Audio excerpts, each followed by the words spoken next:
राम राम जी सबको। ज्योतिराव फूले उस समय हमारे समाज में पैदा हुए जब कुछ लोगों को लगता था वो पैदा ही इसलिए हुए ताकि उनको एक्सप्लॉइट किया जाए, और कुछ लोगों को लगता था हम पैदा इसलिए हुए क्योंकि हम एक्सप्लॉइट कर पाए, चाहे वो जात के नाम पे, चाहे वो धर्म के नाम पे, चाहे वो अनटचेबिलिटी के नाम पे, चाहे वो औरतों को इन्फीरियर समझने के नाम पर। और जो बातें ये मैंने कही ना, ये इतनी नॉर्मल थी तब हमारे समाज में कि एक आदमी को यकीन आ गया था कि वो अनटचेबल है। औरतों को यकीन आ गया था कि वो इन्फीरियर हैं। उस समय छुआछूत नॉर्मल मानी जाती थी, बच्चियों की शादी करवाई जाती थी, ये सब कुछ नॉर्मल था हमारे समाज में। शूद्रों को इतना तक लगता था कि अगर उनको कोई अपर कास्ट वाला टच करे तो उनका धर्म भ्रष्ट हो जाएगा। अपर कास्ट वालों को नहीं, उनको ये लगता था कि मेरा ही धर्म भ्रष्ट हो जाएगा।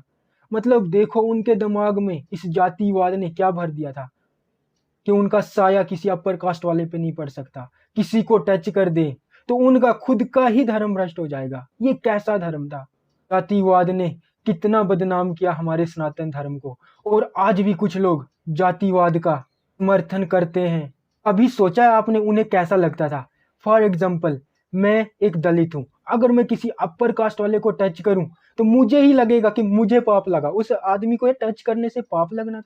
मुझे क्या पाप लगना था? अगर मैं आपको टच करूं, अगर हैंड शेक करें हम, क्या मुझे पाप लगेगा? मतलब कॉमन सेंस है, नहीं लगेगा। लेकिन इतना उन लोगों को एक्सप्लॉइट किया गया, इतना नीच समझा जाता था उनको, कि उनको खुद भी यकीन आ गया था कि हम शायद है ही नीच, हम शायद है ही अनटचेबल।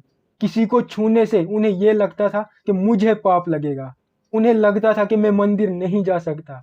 उन्हें लगता था जहां अपर कास्ट वाले पानी पीते हैं वहां मैं नहीं पी सकता, अगर मैं पीऊंगा तो वो नदी, वो कुआं पोल्यूटेड हो जाएगा। मैं एजुकेशन हासिल नहीं कर सकता, एक औरत एजुकेशन हासिल नहीं कर सकती। मेल डोमिनेंट सोसाइटी थी। हमारे बड़े बड़े विद्वान जो खुद को ब्राह्मण कहते थे, वो अपने बच्चियों को पढ़ने नहीं देते थे। अगर औरतें या छोटी जाति वाला इंसान पढ़ाई कर ले तो उन्हें पाप लगेगा, ऐसी सोच थी। और इससे उन लोगों का धर्म भी भ्रष्ट होएगा। और ऐसी सोच क्यों थी? जस्ट बिकॉज ऑफ जातिवाद, कास्ट सिस्टम।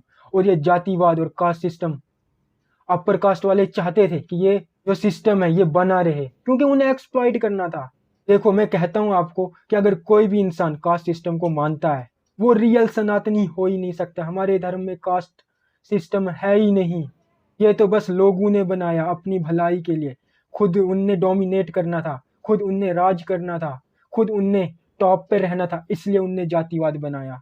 जैसे हमने सुना कि फूले मूवी की सेंसर बोर्ड के द्वारा कुछ क्लिप्स हटा दी गई है क्योंकि ये कुछ समाज के लोगों के लिए अच्छी नहीं, उन्हें बुरा लगेगा, और कुछ समाज के लोग इस चीज को देख के अच्छा फील नहीं करेंगे। भाई हमें देखने में प्रॉब्लम है, क्या आप इमेजिन कर सकते हैं उन लोगों के साथ ये सब कुछ हुआ है? और कुछ जगह आज भी लोग जातिवाद चाहते हैं, आज भी लोग सनातन धर्म को जाति के नाम पे बांटते हैं। महात्मा फूले ने तब लड़ाई लड़ी ना जब औरतों को इन्फीरियर समझा जाता था। उन्हें पता था कि हमें आज़ादी कैसे मिलेगी जब हमारे समाज का हर एक शख्स शिक्षा हासिल करेगा, तब हमें आसानी से आज़ादी मिल जाएगी। उन्हें ये लगता था। वो औरतों को पढ़ाना चाहते थे, वो बच्चियों को पढ़ाना चाहते थे, वो दलितों को पढ़ाना चाहते थे। औरतों को समझा जाता था कि इनका काम क्या है, बस घर का काम करना और बच्चे पैदा करना, इससे ज्यादा औरतों की कोई इज्जत नहीं थी तब हमारे समाज में।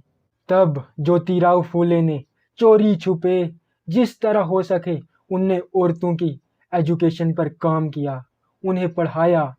और उनकी बीवी सावित्रीबाई फूले हमारे इंडिया की पहली वुमेन टीचर बनी। समाज को इस शूलवीर ने ललकारा कि मैं नहीं मानता तुम्हारी कुप्रथाओं को, मैं नहीं मानता जो तुमने ये जातिवाद बनाया, मैं नहीं मानता औरतों को इन्फीरियर, मैं सबको इक्वलिटी दिला के रहूंगा।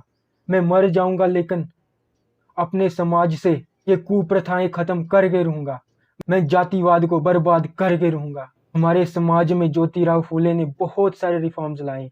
कहा कि यार जाति से कोई इंसान महान नहीं है, कर्म से महान है। उनने साबित किया।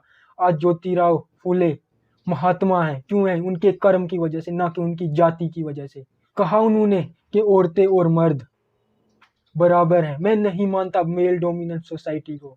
एक लोअर कास्ट के आदमी को, औरत को, बच्चों को, उन्हें पोल्यूशन माना जाता था कि वो सोसाइटी को, इन्वायरमेंट को पोल्यूट कर रहे हैं। ऐसी सोच थी तब के सो कॉल्ड अपर कास्ट वाले लोगों की। मैं बार बार कह रहा हूँ, कास्ट सिस्टम गलत है। हमारे रिलीजन में कास्ट का कोई कंसेप्ट नहीं है। अगर कोई कास्ट सिस्टम को मानता है ना, मैं उसे फेक सनातनी कहता हूँ। जातिवादियों की प्रॉब्लम पता क्या थी? अपर कास्ट वालों की प्रॉब्लम क्या थी? कि एक शूद्र की हिम्मत कैसे हुई तरक्की करने की? एक शूद्र की कैसे हिम्मत हुई औरतों को शिक्षा देने की? एक शूद्र कैसे बात कर रहा है कि जातिवाद को खत्म कर दिया जाए? एक शूद्र कैसे बात कर रहा है कि हमारे समाज में सब बराबर है? ये प्रॉब्लम थी जातिवादियों की। कुछ लोगों को लगता है कि ज्योतिराव फूले ने, महात्मा फूले ने सिर्फ अपने ग्रुप या सिर्फ शूद्रों के लिए काम किया। नहीं, उनने हमारे समाज के लिए काम किया, हर रिलीजन के लिए काम किया, हर इंसान के लिए काम किया। उनने कहा कि शिक्षा पे हर किसी का हक है, हर किसी को शिक्षा लेनी चाहिए, चाहे वो औरत है, मर्द है, बच्चे हैं, बूढ़े हैं, हर किसी का शिक्षा पे हक है। उनके रिफॉर्म्स से हर जाति, हर रिलीजन, हर इंसान को बेनिफिट मिला है। सोचो, अगर वो उस टाइम पे हमारे समाज में रिफॉर्म्स नहीं लाते, औरतों को शिक्षा नहीं मिलती, जातिवाद आज भी होता। आप इमेजिन कर सकते हो कि आज का हमारा समाज कैसा होता? जस्ट इमेजिन करो, आज भी हमारे समाज में अगर कास्ट सिस्टम होता, औरतों को पढ़ाई का हक नहीं होता, आज हमारा युगांडा से, बुरुंडी से बुरा हाल होता, पाकिस्तान से ज्यादा बुरा हाल हमारा होता। वो सबके लिए भलाई का काम कर रहे थे ना, लेकिन उन्हें क्या सुनना पड़ता था? भगवान के विधान को मत ललकार शूद्र फूले। जो सो कॉल्ड अपर कास्ट वाले थे, उन्हें लगता था एजुकेशन पे सिर्फ हमारा हक, प्रॉपर्टी पे सिर्फ हमारा हक, मंदिर जाने पे सिर्फ हमारा हक, अच्छा खाना खाने पे सिर्फ हमारा हक, अच्छे कपड़े पहनने पे सिर्फ हमारा हक। एक शूद्र पैदा ही हुआ है एक्सप्लॉइट होने के लिए, उन्हें ये लगा करता था लोअर कास्ट वाले सिर्फ इनकी सेवा करें। ऐसी सोच थी हमारे समाज में तब की। अगर एक छोटी जाति वाला मंदिर जाए, कुएं से पानी पी जाए, नदी से पानी पी जाए, एजुकेशन हासिल कर जाए या कोशिश तक करे, तो उसका मार मार के बुरा हाल किया जाता था। और भी बहुत सारी चीजें हैं, मैं आपको बता नहीं सकता कितने बुरे हाल हुआ करते थे लोअर कास्ट वालों के। और आज हम उन्हें, अगर रिजर्वेशन मिल रही है तो आज हम उन्हें रिजर्वेशन के नाम पे गाली दे रहे हैं। और अब कुछ लोगों को पता क्या लगेगा, जो ज्योतिराव फूले थे उनकी लड़ाई ब्राह्मणों से थी या अपर कास्ट वालों से थी, तो है ही, उनकी कभी लड़ाई ब्राह्मणों से नहीं थी, बल्कि बहुत सारे अपर कास्ट वालों ने महात्मा फूले का साथ दिया है, उनकी लड़ाई में उनके साथ रहे हैं। जो समझते थे ना रियल सनातन धर्म को, उनने उस फूले का साथ दिया है। लेकिन जो जातिवादी थे, जो कास्ट सिस्टम को मानते थे, बस उनने साथ नहीं दिया है। उनकी लड़ाई कुप्रथाओं से थी, उनकी लड़ाई जातिवाद से थी। जो वुमन को इंफीरियर मानते थे, उन लोगों से थी। उनकी लड़ाई कभी किसी ब्राह्मण से, किसी और कास्ट वालों से कभी उनकी लड़ाई नहीं थी। उनकी लड़ाई हमारे समाज की प्रॉब्लम से थी। हमें इस बात को समझना होगा। महात्मा फूले के रिफॉर्म की वजह से आज हमें बहुत कुछ मिला है। अब हम मूवी की बात करते हैं। आखिर ये मूवी है कैसे? मैंने मूवी देखी और मैं रिकमेंड करता हूँ आपको, आप भी ये मूवी ज़रूर देखें। इस मूवी को मैं 10 में से 10 नंबर देता हूँ। ये मूवी आपको इंस्पायर करेगी, मोटिवेट करेगी, आपको अपनी रियल हिस्ट्री के बारे में पता चलेगा। आप लोग इस मूवी को देखने के बाद, अगर आपके मन में जातिवाद होगा, आप कास्ट सिस्टम पे बिलीव करते हो, तो शायद बहुत असर पड़ेगा उस चीज़ पे। तो मैं तो रिकमेंड करूंगा 100% ये मूवी देखो, इस मूवी को सुपर हिट बनाओ। मैं सरकार से रिक्वेस्ट करूंगा, इस मूवी को टैक्स फ्री बनाओ। ये हमारे हर हिंदुस्तानी भाई ने, बहन ने, हर इंसान ने देखनी चाहिए। भाई क्या एक्टिंग की है एक्टर्स ने। मुझे फील ही नहीं हुआ कि मैं मूवी देख रहा हूँ। मुझे लग रहा था कि मैं भी एक पार्ट हूँ महात्मा फूले की जर्नी का। मैं भी उनके साथ हूँ, जैसे मैं भी उनके साथ इन सारी कुप्रथाओं के खिलाफ लड़ाई लड़ रहा हूँ। मुझे ऐसा फील हुआ। इतनी तकड़ी मूवी बनी, इतनी जबरदस्त मूवी है, सुपर से ऊपर ये मूवी है। सावित्रीबाई फूले का एक डायलॉग है जो मुझे याद है, शायद हमेशा याद रहेगा। ये डायलॉग कुछ ऐसा है, विधवा होना भाग में है, गंजा होना नहीं।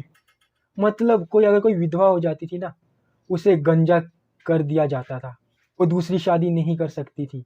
महात्मा फूले ने कहा कि एक विधवा भी दूसरी शादी कर सकती है। ऐसे थे हमारे महात्मा फूले। मुझे नहीं पता वहाँ उस टाइम के जो अपर कास्ट वाले थे, जो जातिवाद को मानते होंगे, वो कितने महान थे, उनको कोई जानता भी है कि नहीं। पर लेकिन जब तक ये दुनिया रहेगी ना, महात्मा फूले को हर कोई जानेगा। और ये सिर्फ मूवी नहीं, हमारे देश की हिस्ट्री है जो हम हर एक इंसान को देखनी चाहिए, हमें पता होना चाहिए। इस मूवी पे कोई कंट्रोवर्सी नहीं होनी चाहिए।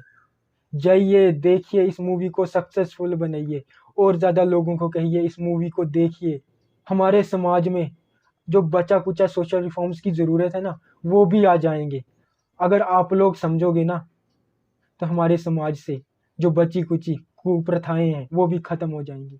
अगर आपने ये मूवी देखी, आप कम से कम खुद को, अपने आप को खुद ही शाबाशी दो, वेल डन, आप इतनी अच्छी मूवी के पार्ट बने। एनिमल जैसी मूवी, जानवरों जैसी मूवी तो दुनिया देखती है, बट आपने इस मूवी को सपोर्ट किया। इस बात के लिए आपको अपने आप पे गर्व फील होना चाहिए। मैंने अपनी ज़िंदगी की सबसे अच्छी मूवी देखी, मुझे इस बात पे प्राउड है। और आखिर में आपसे मैं एक ही बात कहना चाहता हूँ, आओ सब मिलकर ज्योतिराव फूले के सपने को सच बनाएं, जहाँ कोई जातिवाद ना हो, कोई मेल डोमिनेंट सोसाइटी ना हो, वो मैन सबको इक्वल माना जाए, जहाँ किसी को इन्फीरियर ना माना जाए, चाहे कास्ट के नाम पे, जेंडर के नाम पे, हर एक इंसान इक्वल हो। आओ मिलकर ऐसा समाज बनाते हैं। इस वीडियो में इतना ही। जय हिंद, वंदे मातरम।